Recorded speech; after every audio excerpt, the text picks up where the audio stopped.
مصطفیٰ، غیرت مصطفیٰ. پھر کہہ رہا ہوں حدیث میں نہ آتا تو ہمت نہیں تھی. ایک دن سیدہ پاک نے سونے کے کنگن پہنے. حضور کی غیرت، بس بات پوری ہوتی ہے. حضور کی غیرت، سیدہ نے سونے کے کنگن پہنے. سونا عورت کے لیے حلال ہے، جائز، صحیح ہے. عورت اگر سر کے بال سے لے کے پیر کے ناخن تک سونے میں لگ جائے منع ہے؟ بالکل منع نہیں، جائز بالکل. تو سب کی بیٹیوں کے، بچیوں کے، بیویوں کے لیے سونا حلال ہے، حضور کے گھر والوں کے لیے بھی ہے. لیکن پہن لیا سیدہ نے سونے کا کنگن. اللہ کے رسول ملنے کے لیے آئے، سیدہ کے ہاتھ میں سونے کا کنگن دیکھا، منہ پھیر لیا اور منہ پھیر کر چلے گئے. توجہ کرنا سنیو، مائیں اور بہنیں تو آپ کی میں، کس کے گھر سے منہ پھیر کے جا رہے ہیں؟ کس کے گھر سے؟ بدعتوں منی فرمایا، میرے جگر کا ٹکڑا. یہ کسی کے لیے نہیں فرمایا، کائنات میں کسی کے لیے نہیں کہا میرے جگر کا ٹکڑا. ایک ہی ذات ہے جسے سیدہ فاطمہ کہتے ہیں. حضور نظر پھیر کر، چہرہ پھیر کر جا رہے. حرام کام، سیدہ حرام کام تو نہیں کر سکتی، حرام کام تو نہیں کر سکتی نا. بدعائے مصطفیٰ ہے، معصوم نہیں ہے لیکن محفوظ ضرور ہے نا. مگر حضور نے کیا کیا؟ چہرہ پھیر لیا. سیدہ رو پڑی، بابا چہرہ پھیر کے کیوں واپس چلے گئے؟ مزاج جانتی تھی. اچھا یہ سونے کے کنگن حرام نہیں تھے، ناجائز نہیں تھے، مکروہ بھی نہیں تھے، بدعائے مصطفیٰ کے شایان شان نہ تھے.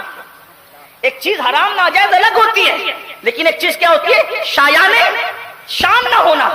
سیدہ چونکہ رسول اللہ کی شہزادی ہے، حضور علیہ الصلوۃ والتسلیم نے راز کی بات جاتے جاتے دنیا سے انہی کو کہا تھا کہ مجھ سے پہلے آ کر کے تم ہی ملاقات کرو گی.